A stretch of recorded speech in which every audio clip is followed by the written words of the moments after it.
جب ہم یہ کہتے ہیں کہ زبان ابلاغ کا ذریعہ ہے تو یہ بات دوسری زبان کا تو پرائمری فنکشن ہے، یعنی کوئی زبان میڈیم آف کمیونیکیشن ہے تو یہ بات دوسری زبان کا تو پرائمری فنکشن ہے، لیکن زبان کا میڈیم آف کمیونیکیشن ہونا پہلی زبان کا یہ ثانوی فنکشن ہے، یعنی پہلی زبان کا یہ سیکنڈری فنکشن ہے۔ پہلی زبان کا پرائمری فنکشن کیا ہے؟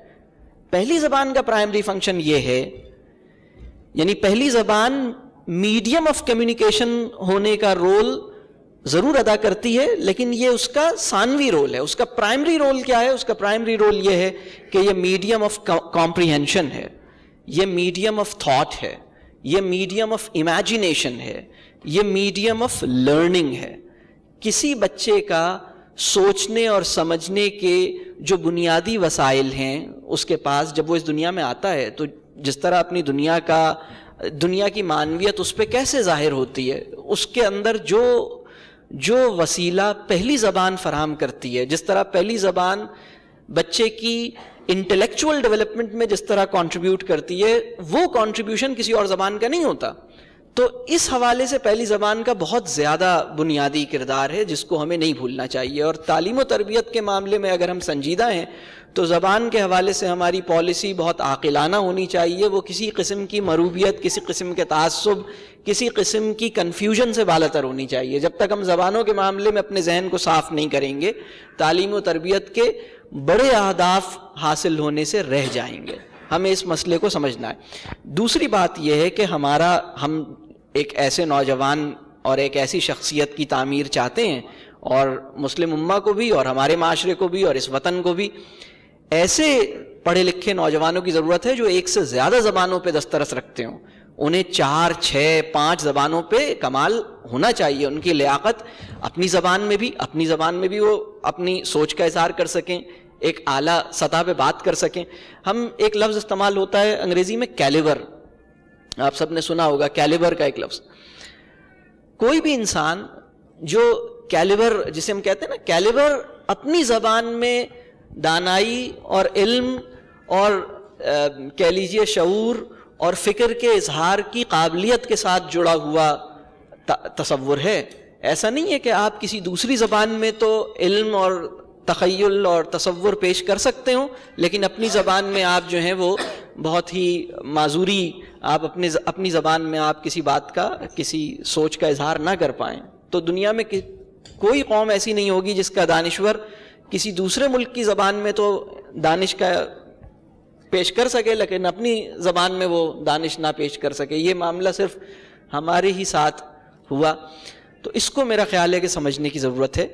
اور جہاں تک بچوں کی بات ہے، دیکھیے جب ایک ماں یا ایک باپ اس زبان میں بچے سے بات نہیں کرتا جس کے 16,000 لفظ اس کے پاس موجود ہیں، اور وہ اس زبان میں اپنے بچے سے بات کرتا ہے جس کے 200، 250، 300 الفاظ اس کے پاس موجود ہیں اور جن کا برمحل استعمال اس کو اتنا اچھا آتا بھی نہیں ہے، تو جو مسئلہ پیدا ہوتا ہے وہ مسئلہ صرف یہ نہیں ہوتا کہ آپ کے بچے کو ٹھیک ہے اردو نہیں آئی یا اپنی زبان نہیں آئی۔ اردو کو تو چلیں، اس وقت ہم کراچی میں بیٹھے ہیں تو یہاں پر بہت سے لوگوں کی پہلی زبان اردو ہے نا، لیکن دوسرے جگہوں پہ تو دوسری ہو جائے گی۔ اگر ہم یہی کانفرنس لندن کے اندر کریں گے، یہی سیمینار، تو ہماری مراد پہلی زبان سے انگریزی ہوگی۔ لیکن ہم ایک اصول کی بات کر رہے ہیں، اور اصول کی بات یہ ہے کہ ابتدائے عمری میں بچے کی جو سوچ ہے، بچے کا جو تعلم ہے، بچے کا جو تخیل ہے، بچے کی انٹلیکچول ڈیولپمنٹ جو ہے، وہ اس کی زبان میں جس طرح آسانی سے ممکن ہوتی ہے وہ دوسری زبان میں اس طرح ممکن نہیں ہوتی، کیونکہ دوسری زبان میں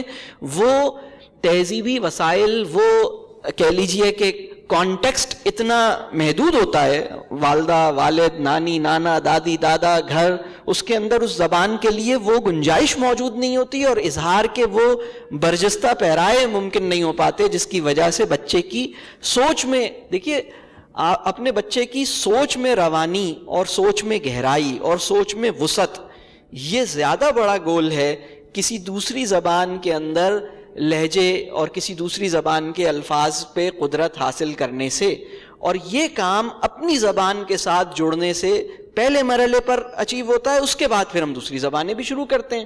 ایک اور چیز جس کو ہم ملٹا لنگوالزم یا بائی لنگوالزم کہتے ہیں، دنیا میں دیکھیے، دنیا میں ایک ملک ہے پیپوا نیو گینی، جہاں پر کئی 100 زبانیں بولی جاتی ہیں. پاکستان میں بھی بعض علاقے ایسے ہیں جہاں 10-12 سے زیادہ زبانیں بولی جاتی ہیں. تو ایک شکل ہوتی ہے نیچرل بائی لنگوالزم یا نیچرل ملٹا لنگوالزم، اور ایک شکل ہوتی ہے ان نیچرل بائی لنگوالزم یا ان نیچرل ملٹا لنگوالزم. تو ہمارے یہاں تو معاملہ یہ ہے کہ ہمارا بچہ فورسڈ بائی لنگوالزم کا شکار ہے.